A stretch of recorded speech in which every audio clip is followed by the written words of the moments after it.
老季，老点，大半夜三更的干嘛呢？这是？我正要问你呢，一个人大半夜钻竹林子干嘛？出公爷，你说什么？拉屎！和珅闻言立马用手捂住鼻子，可纪晓岚却怒斥他越来越粗俗，在如此清凉美好的夜晚，非逼着自己说粗话，这下可把何胖子的心态搞崩了。你纪晓岚在树林里随地大小便不说，现在竟然还敢反过来指责我。和珅本想跟老纪好好理论一番，可他那张笨嘴哪里说得过铁齿铜牙？值此子丑相交之时，将身上污浊之物排泄于这辽阔之大地，再吸取夜空明月星斗之精华，人自然会干净许多的。哪像你呀，一酒囊饭袋，脑满肠肥的俗物。和珅现在是彻底服了纪晓岚这个老六，做这种事情还能讲出这么一番大道理。为了阻止对方继续说下去，和珅只好转移话题，跟他说起了正事，表示卢卓准备先行一步前往浙江。原来自从三人出发以来，卢卓这一路上就吵着要先走，可纪晓岚却始终不肯松口，这让卢卓感到万分的焦急。他担心再拖延下去会使事情败露，于是急忙来找和珅商议对策。可是没想到对方也跟纪晓岚一样打太极，我要是让你走了，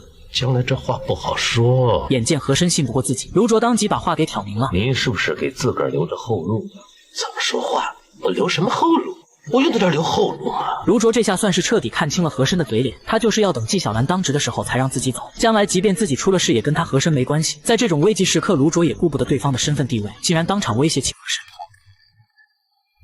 真的出事了，跟你可有关系？是什么小的事儿？和珅担心卢卓狗急跳墙，只好大半夜出来寻找纪晓岚，想要再一次劝说老纪放卢卓先走。可是没想到纪晓岚竟利用子丑交替之时，将决定权重新推还给和珅。此时刚过，现在该你当值了。他去不去啊？听你的吧。哎，老季，你不乐一推六二五啊你啊！你这一路上谈情说爱不说，你看什么事儿都不管，你以为你精啊你啊？有你吃亏的时候。和珅的话很快就应验了，他为了杀纪晓岚的威风，特意吩咐张了了去引诱对方，以便将来到了浙江好让其听命行事。为了看老纪的笑话，和珅还特意躲在外面听墙角，差点没把他跟卢卓给冻死。然而和珅万万没有想到，自己安插的卧底竟然阳奉阴违。在跟纪晓岚相处的这段日子中，张了了渐渐地对他日久生情。为了向纪晓岚传递消息，张了了不仅用眼神暗示，还故意装醉点燃了床后的布料，让躲在里面的官兵主动跑了出来。这下彻底破坏了和珅的阴谋。随后纪晓岚就开始拼命呼救，瞬间就将门外的官兵全都吸引了过来。很快和珅跟卢卓也急急忙忙地赶来救火，并装模作样地询问起纪晓岚的伤势。哎，何大人，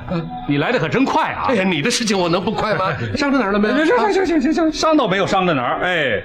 哎呦，就是有些人的戏看不成喽。和珅闻言立马不乐意了，怒斥纪晓岚总是把好人往歪处想，自己好心好意的跑来救你，你还出言嘲讽。说罢就准备拉着卢卓离去，可纪晓岚却又将两人叫住。这个以后啊，夜半三更的站在外头，多穿点衣裳啊，省得着凉。谢了，纪大人。我怎么会在外边站着呢？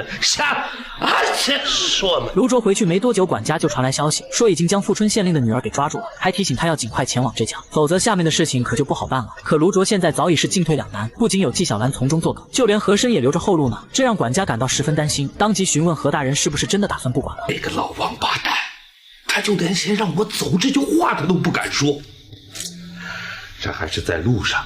这要真到了浙江，还指不定怎么样呢。卢卓是越说越来气，不停地大骂和珅这个王八蛋靠不住。这时管家又突然想起了一件事，表示回来的路上好像看见杜小月往浙江去了，这让卢卓感到万分的焦虑。万一这瑶琴姑娘的事发，我们就更没有退路了。事到如今，卢卓真是悔之晚矣，银子没捞到手不说，就连自己的小命都快要搭进去了。此时的他真像无头苍蝇一样，不知该如何是好。管家见状，于是提了一个大胆的办法，那就是弄出一件惊天动地的大事来，只要把纪晓岚给干掉，那就什么事也没有了。殊不知这一切全被门外的张了了偷听到了。很快卢卓的手下就开始行动了，他们趁着纪晓岚熟睡之时，悄悄从门缝伸出一支吸管来释放迷烟。纪晓岚虽然有所察觉，可由于药效太强，顿时就没了知觉。而黑衣人则是立马掏出麻袋将纪晓岚装了进去，随后他们就扛着麻袋悄悄离去，张了了也一直跟在他们身后。没多久，黑衣人就来到河边，将纪晓岚给扔了下去。就连远在京城的乾隆也突然惊醒了。朕做了个梦，不知好坏，朕梦见浙江出事了。与此同时，和珅也被一个纸团给砸中脑袋，疼得他在床上哇哇大叫。他虽然非常不满，可还是打开了纸条。可当他看清上面的内容后，立马大惊失色。来人了！